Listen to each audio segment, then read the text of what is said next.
The gavel slammed, sharp and final. Your testimony is inadmissible. This court will not hear it. The judge's voice echoed through the silent chamber, slicing through the fragile hope clinging to the veteran's shoulders. People shifted, uncomfortably in the gallery, but no one spoke. No one stood. The courtroom's cold, indifferent walls swallowed the injustice like it was routine. Sergeant Daniel Cole, sitting tall though visibly trembling, didn't flinch. He gently placed his palm on the head of his service dog, Atlas, who had not left his side since the blast in Fallujah. Atlas's deep amber eyes looked up at him, steady, as if to say, "Hold your ground." Daniel's uniform was plain now. No medals, no stripes, just fabric. His leg, a prosthetic, gleamed dully beneath the bench. His scars, however, needed no introduction.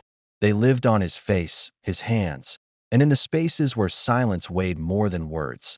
The courtroom had already decided who mattered and who didn't. The plaintiff, a corporate executive, had powerful lawyers and influence. Daniel, they believed, had only memories. His testimony about the company's negligence that had killed his fellow workers was inconvenient, dismissible. He was, after all, just a soldier on disability, accompanied by his animal. The judge never even glanced at Daniel as he ruled. Emotional impairment compromises reliability, he declared. This is not a place for sentimentality. The word sentimentality hung in the air like acid. It was as though loyalty, courage, and the life Atlas had saved on the battlefield were suddenly irrelevant. But Daniel remained silent. His story began long before this courtroom. Once, under a searing Iraqi sun, Daniel had dragged 3 men from a burning vehicle, his own skin blistering as ammunition cooked inside. His hearing would never fully return after that explosion. Neither would his closest friend, Mark. The last thing Mark had said to Daniel was, "You're the strongest man I know. Keep standing." When Daniel woke up in the military hospital, the weight of survival pressed harder than the shrapnel they pulled from his spine. Nightmares clawed at him until Atlas entered his life. A German shepherd trained to sense panic before it swallowed Daniel whole. Atlas had steadied his breathing in the middle of night terrors, led him through crowds when his vision blurred, and stood between him and every invisible battlefield he faced in civilian life. But the battles at home were the quietest, most brutal kind. When Daniel took a job at the shipping yard, he thought he could build something ordinary, a life with structure, purpose, maybe even peace. But he saw things others ignored: rusted bolts, unsecured scaffolding, corner cutting that turned men into statistics. He reported it. He begged managers to intervene. Then the scaffolding collapsed. 3 men died. Just like before, Daniel had pulled bodies from wreckage. Just like before, he'd survived. But this time, they wanted his silence. They called him unstable. They claimed his trauma distorted reality. They said a man with panic attacks and a pet could not be trusted in matters of liability. And now, a judge had stamped those lies into official record. The courtroom buzzed with whispers, but Daniel's silence was deafening. He scratched behind Atlas's ears and quietly rose from his seat that he did not argue.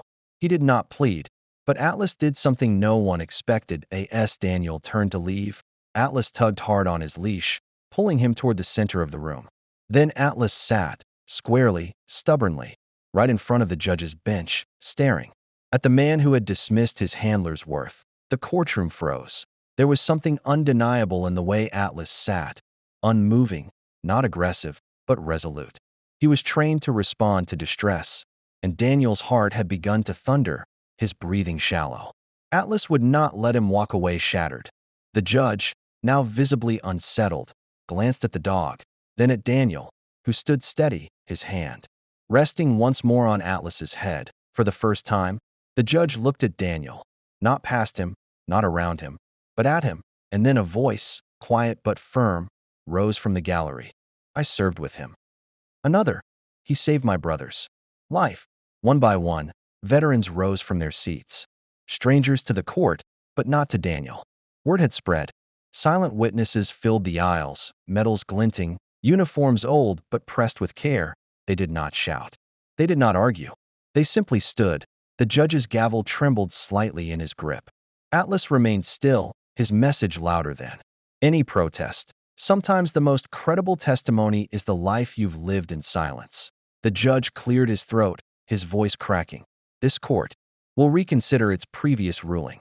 It was not a grand apology, but it was enough. As Daniel returned to his seat, Atlas curled at his feet, satisfied that I in the hallway. Someone later asked Daniel why he didn't fight back with words. He simply said, "Sometimes silence is louder when you've earned it." Another reporter asked what he would have done if the court still ignored him. Daniel smiled faintly. "Atlas wouldn't have let me walk away." The court record was amended. The company was held accountable, but the real verdict had already been delivered in that silent, collective stand. And when Daniel finally stepped outside, veterans lining the courthouse saluted him, not because he won, but because he never stopped standing. There are battles that rage in silence. Wars fought without gunfire, fought in courtrooms, workplaces, and restless nights. Sometimes the quietest warriors carry the heaviest scars. If this story touched you, let us know where you're watching from and share your thoughts in the comments. Subscribe for more stories that honor those who fight their unseen battles with dignity, courage, and silence that speaks volumes.